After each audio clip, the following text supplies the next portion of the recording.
Cancer rising, there's a total solar eclipse happening in your second house of Leo. What will that mean for you specifically? I'm Sook Boy, you're awesome.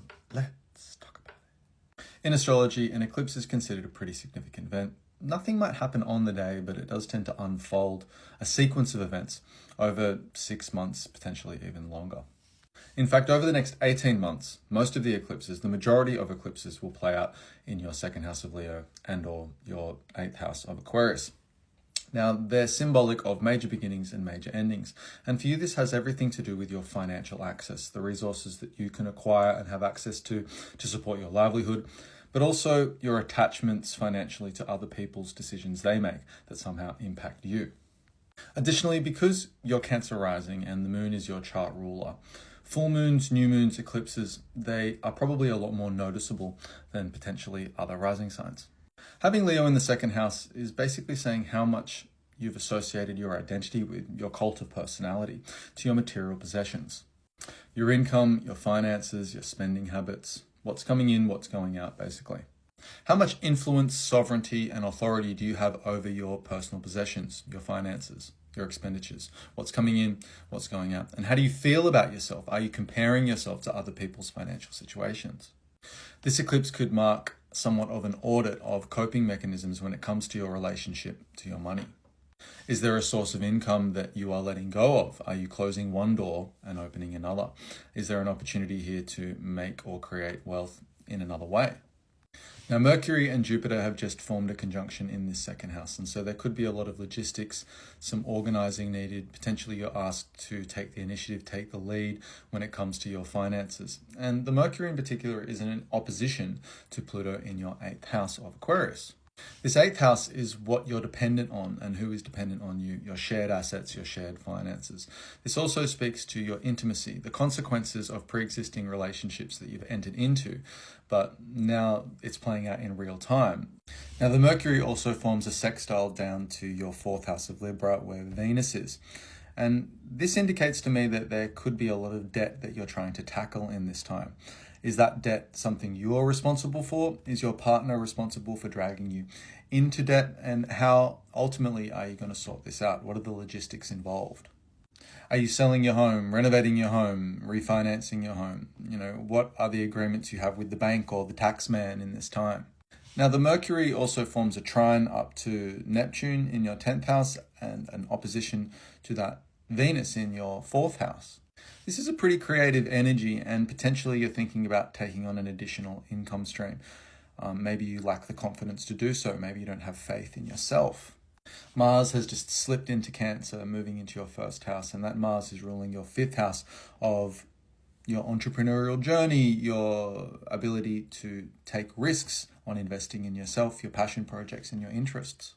It also rules elements of your children. And so are you being forced or asked to help your children out financially or support them with more time or emotional input? Last but not least, Saturn is still in that 10th house of Aries, and it's putting a lot of pressure on your career and how you consolidate your career moving into the future. Do you need to make sacrifices now so the future you will thank you later? Now, yes, there are some challenging aspects that you're dealing with when it comes to finances, but there is a lot of harmony in the chart as well.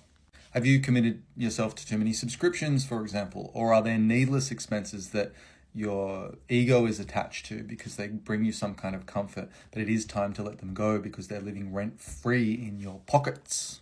This eclipse is very much asking you to liberate yourself from perceptions around your identity and wealth. Are you prideful about your wealth? Are you insecure about your wealth? Now, for many of you, maybe it isn't about wealth, and it is about a close connection, a close relationship, and there's some issues with intimacy that really need to be unpacked. Decisions or conversations need to be made where both parties can feel seen. Now, for some of you, the manifestation of this full moon means that you come into a lot of money and you might be overwhelmed. You don't want to make the wrong decision, and you need to use some foresight about how you're going to invest your money into the future. If you are in a stable financial situation, are you overspending? Have you allowed lifestyle creep to somehow compromise how much money you can actually hold? Have you been overgenerous? Have you been giving your money away for too long? And it's time for other people not to be so dependent on you. Again, at scale, this is a net positive, and whatever you're dealing with, you will be able to sort out, and you probably will make the right decisions, but consciously, that would be the word. Being accountable for what you spend and what you make, and the future you, what kind of stability do they deserve? Is there something controlling your assets? Are you being limited in some way? Is there trust issues when it comes to sharing your resources with others? In other words, when it comes to finances, what's a you problem and what's a their problem? Now, the South Node moving into the second house is asking you to question the comfort zone. Audit your resources, financial regulation, financial hygiene, for example. Have you been overspending? Have you been too frugal?